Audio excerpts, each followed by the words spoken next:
Hai, Assalamualaikum warahmatullahi wabarakatuh. Kami dari kelompok 4 akan menjelaskan materi tentang manajemen laba atau earning management. Sebelumnya, perkenalkan dulu anggota dari kelompok 4 yang terdiri dari Yusgiantoro, Syafri Idul Fitri, Natasha Rosalina Wolok, Sri Wahyuni Mustafa, dan Iwayan Asta Andika.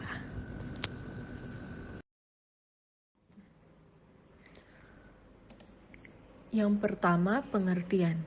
Manajemen laba atau earning management adalah tindakan manajemen yang dapat berupa campur tangan dalam proses penyusunan laporan keuangan dalam maksud untuk meningkatkan kesejahteraan perusahaan. Manajemen laba adalah pilihan oleh manajer tentang kebijakan akuntansi atau tindakan nyata yang memengaruhi laba untuk mencapai beberapa tujuan laba tertentu yang dilaporkan. Dengan demikian, manajemen laba mencakup pilihan kebijakan akuntansi dan tindakan nyata. Perlu disebutkan bahwa pilihan kebijakan akuntansi ditafsirkan cukup luas. Meskipun garis pemisahnya tidak jelas, akan lebih mudah untuk membagi pilihan kebijakan akuntansi menjadi dua kategori. Salah satunya adalah pilihan kebijakan akuntansi itu sendiri, seperti garis lurus versus amortisasi saldo menurun atau kebijakan untuk pengakuan pendapatan. Kategori lainnya adalah accrual discretionary seperti penyisihan untuk kerugian kredit, biaya jaminan, nilai persediaan, dan waktu serta jumlah item khusus dengan persistensi rendah seperti penghapusan dan ketentuan untuk restrukturisasi.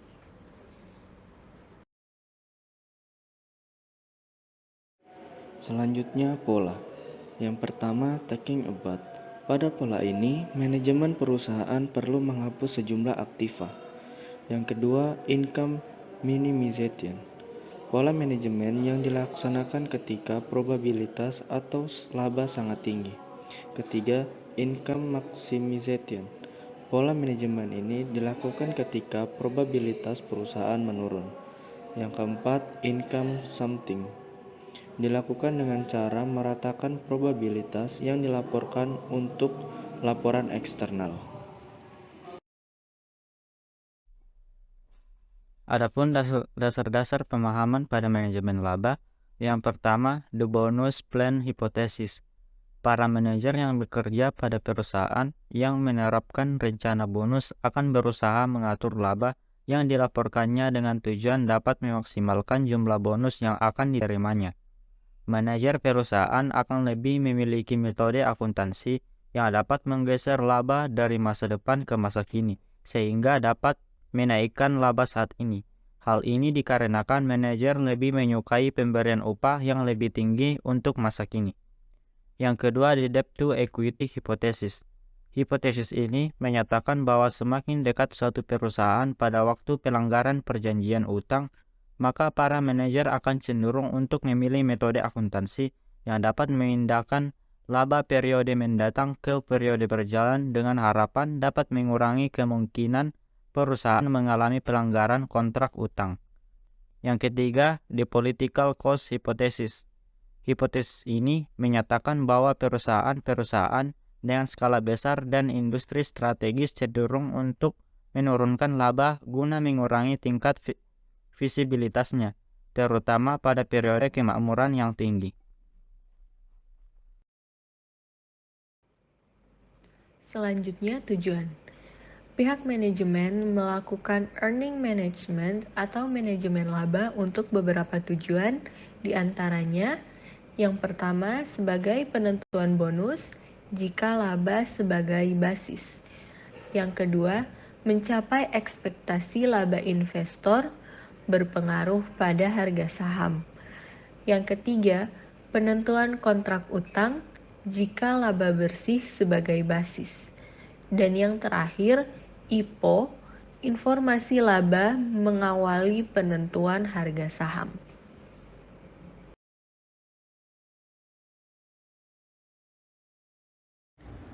Faktor-faktor yang memotivasi manajer dalam melakukan earning management. Beberapa faktor yang dapat memotivasi manajer melakukan manajemen laba yaitu 1. Motivasi kontraktual lainnya.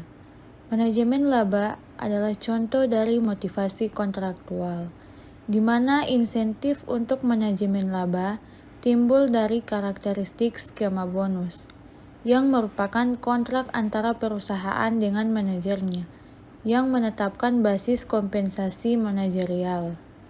2. Motivasi kontrak utang jangka panjang. Manajemen laba dengan tujuan untuk memenuhi perjanjian utang timbul dari kontrak utang jangka panjang.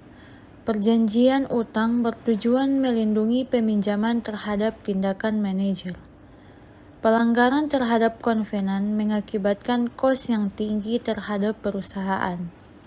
Oleh karena itu, manajer berusaha untuk menghindari terjadinya pelanggaran terhadap konvenan. 5. Pergantian CEO. Manajemen laba juga terjadi di sekitar waktu pergantian CEO. Hipotesis program bonus memprediksi bahwa ketika waktu mendekati pengunduran diri CEO, maka tindakan yang akan dilakukan adalah memaksimalkan laba untuk meningkatkan bonus mereka. Sedangkan CEO yang kinerjanya buruk akan melakukan manajemen laba untuk memaksimalkan laba mereka, dengan tujuan mencegah atau menunda pemberhentian mereka. 6. Penawaran saham perdana. Nampaknya informasi akuntansi keuangan yang dimasukkan dalam prospektus bermanfaat sebagai sumber informasi. Terdapat kemungkinan bahwa manajer perusahaan go public akan mengelola prospektusnya dengan harapan dapat menaikkan harga saham. 3. Motivasi politik. Perusahaan besar yang aktivitasnya berhubungan dengan publik atau perusahaan yang bergerak dalam industri yang strategis seperti minyak dan gas akan sangat mudah untuk diawasi, sehingga perusahaan seperti ini cenderung untuk mengelola labanya. 4. Motivasi perpajakan. Motivasi penghematan pajak menjadi motivasi manajemen laba yang paling nyata. Penelitian Maydew 1997 membuktikan bahwa penghematan pajak menjadi insentif bagi manajer, khususnya manajer yang mengalami net operating loss pada tahun 1986 sampai dengan 1991, untuk mempercepat pengakuan biaya dan menunda pengakuan pendapatan. Sisi baik. Yang pertama, kontrak berbasis argumen. Untuk memberikan perusahaan dalam menghadapi beberapa fleksibilitas yang kaku. Kontrak tidak lengkap, bonus kontrak berdasarkan laba bersih. Standar akuntansi baru dapat menurunkan laba bersih dan atau volatilitas meningkat dan dapat mempengaruhi usaha manajer. Utang perjanjian kontrak. Standar akuntansi baru dapat meningkatkan kemungkinan pelanggaran perjanjian utang. Kontrak pelanggaran mahal. Manajemen laba mungkin memiliki cara lebih murah untuk bekerja di sekitar. Investor berbasis argumen. Untuk dipercaya, berkomunikasi dalam informasi kepada investor. Pemblokiran komunikasi dapat menghambat pengungkapan langsung dari ekspektasi laba. Accrual discretionary management sebagai cara yang dapat dipercaya mengungkapkan informasi dalam manajemen tentang harapan pendapatan. Berikutnya sisi buruk. Dekholm, G. Lawson, dan Sloan 2011 meneliti sampel perusahaan yang dibebankan oleh CIC selama periode 1982 sampai dengan 2005 dengan salah saji laporan keuangan. Mereka melaporkan bahwa perusahaan sampel mereka secara aktif meningkatkan modal tambahan dan memiliki pengembalian saham yang luar biasa tinggi pada periode menjelang dan termasuk periode salah saji. Tuduhan salah saji CIC menyarankan manajemen laba yang buruk selama periode ini. untuk secara opportunity mempertahankan harga saham yang nilai terlalu tinggi dan memaksimalkan hasil dari penerbitan saham baru.